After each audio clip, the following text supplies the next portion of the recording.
Hey, what's up guys? It's Pedro here from NoobCoder.com, and in this tutorial I want to talk about recursion. So all recursion is basically a method that calls itself. And to give you an example of that, we're going to solve factorials. Now if you don't know what a factorial is, here is the quick rundown. So I have 4 factorial, and 4 factorial is equal to 4 times 3 factorial, and this can be simplified down to 4 times 3 times 2 factorial, and this can be simplified down further to 4 times 3 times 2 times 1 factorial, and I think you get the point. 1 factorial is simply 1, so we get 4 times 3, which is 12. 12 times 2 is 24, so 4 factorial is equal to 24. So let's actually create our factorial method. And we're going to say public static int factorial. And we're going to pass in the parameter num. Now basically a factorial needs a way to exit. Otherwise, if you have a method that simply calls itself over and over again, is going to run for infinity. You don't want that. So we need a way to exit this factorial. So this is called the base case.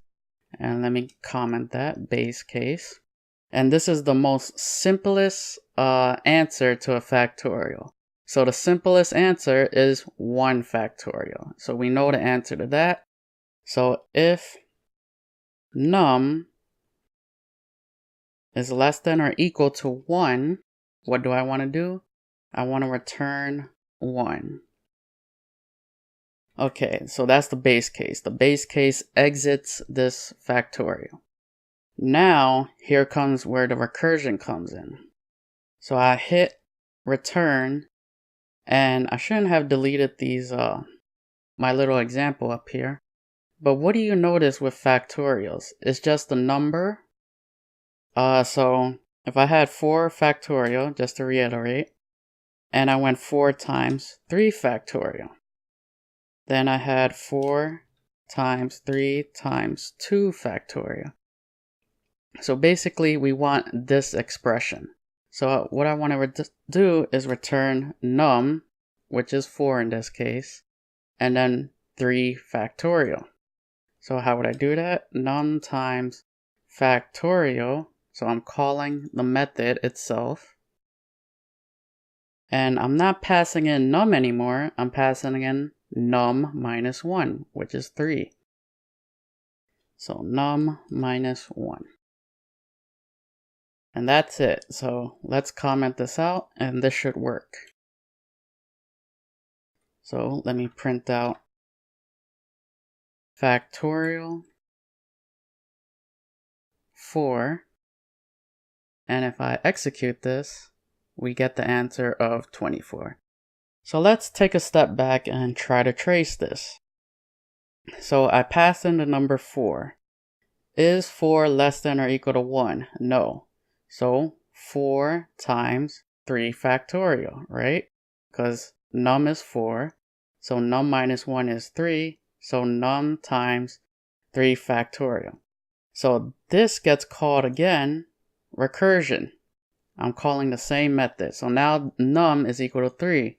Is 3 less than or equal to 1?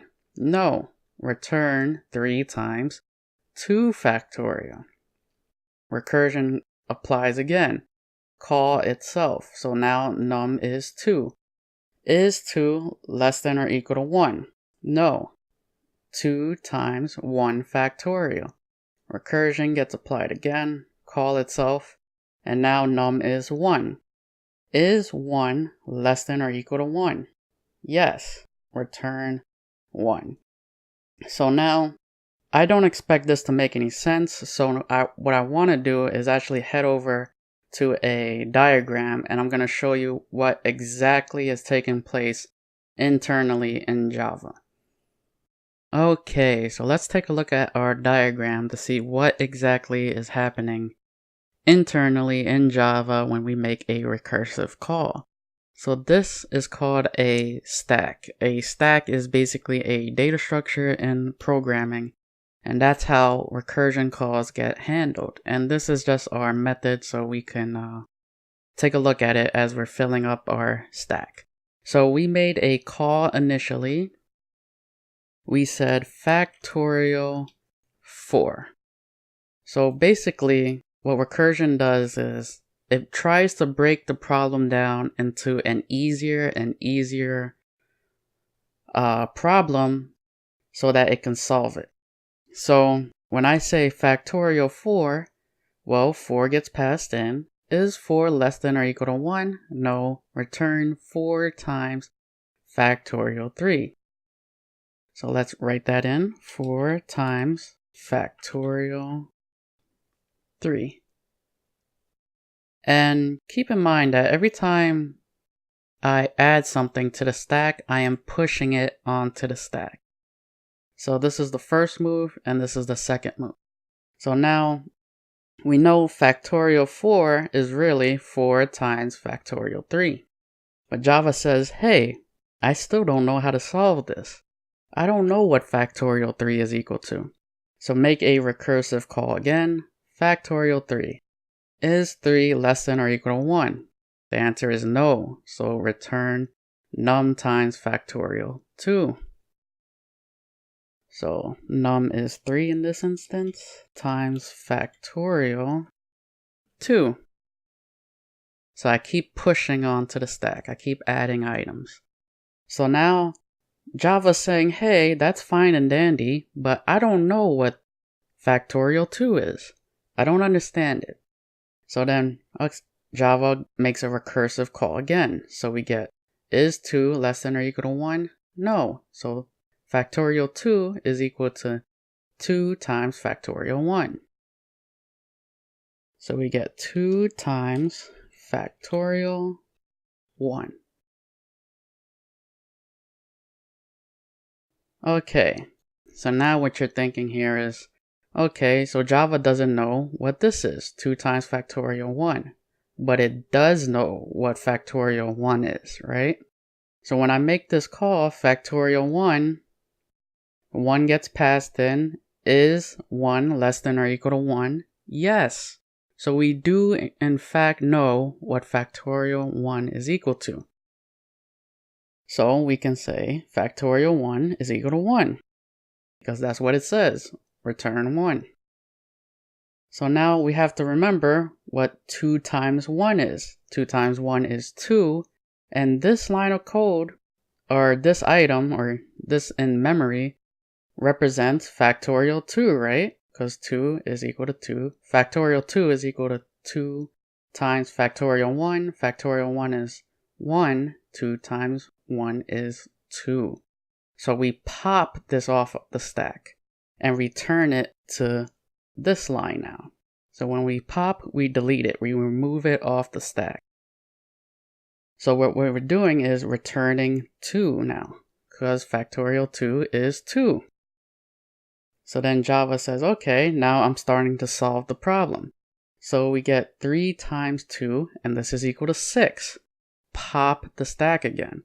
So we know that factorial 3 is equal to 6. So pop the stack, delete it. Then we get to say this is equal to 6. And finally, we solved the problem we were looking for. 4 times factorial 3 is the answer. So 4 times 6 is 24. Return that. So pop. And now we finally know that factorial 4 is equal to 24. So this gets returned to the calling method 24. So that pretty much wraps up this tutorial, and I hope you learned something, and I hope to see you in the next tutorial. Like, comment, subscribe.